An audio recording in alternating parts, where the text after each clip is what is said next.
بسم اللہ الرحمن الرحیم۔ السلام علیکم۔ حجاج عراق میں عبد الملک نے اہل خراسان اور کوفہ و بصرہ کے باغیانہ روش کو ختم کرنے کے لیے حجاج کو گورنر مقرر کیا۔ اس نے صرف 12 آدمی ساتھ لیے اور 1000 میل کا فاصلہ طے کر کے بلکہ غیر متوقع طور پر کوفہ پہنچا۔ کوفہ میں داخلہ کے وقت اس نے نقاب پہن رکھا تھا تاکہ لوگ اسے پہچان نہ سکیں۔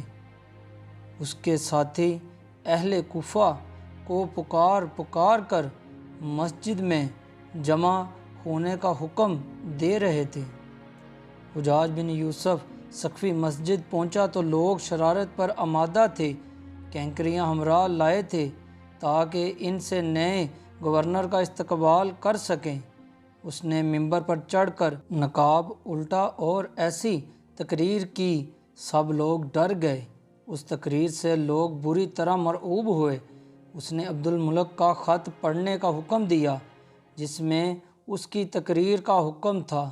خط کا آغاز السلام علیکم سے ہوتا تھا۔ لوگ سہمے ہوئے خط سن رہے تھے، لیکن حجاج سخت غصے کے عالم میں چیخا، کمینوں، امیر المومنین تم پر سلام بھیجتے ہیں اور تم میں سے کوئی جواب تک نہیں دیتا۔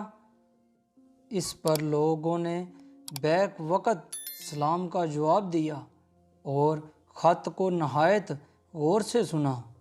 حجاج نے کوفہ کے لوگوں کو حکم دیا کہ جو لوگ محلب بن ابی سفرہ کی فوج سے بھاگ کر کوفہ آئے ہیں وہ فوراً واپس چلے جائیں، ورنہ انہیں قتل کر دیا جائے گا۔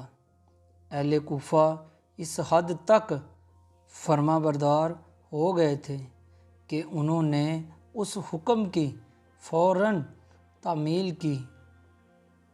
بصرہ کی بغاوت۔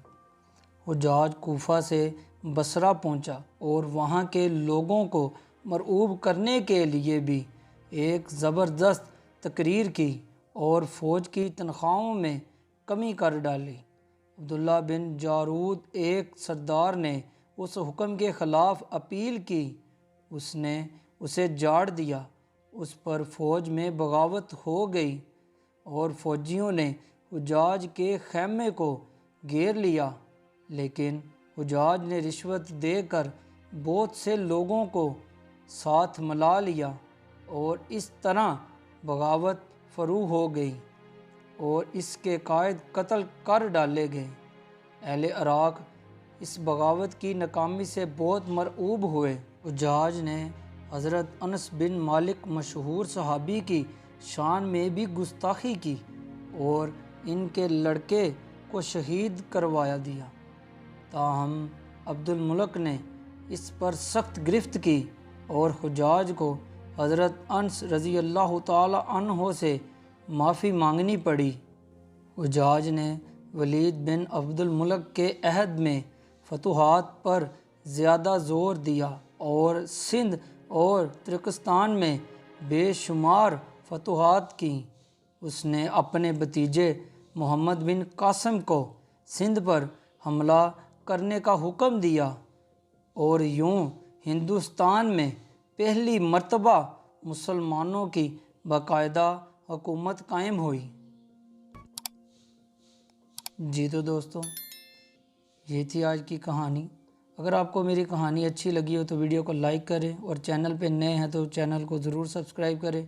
نیکسٹ ویڈیو تک دیجیے گا اجازت۔ اللہ حافظ، اللہ نگہبان۔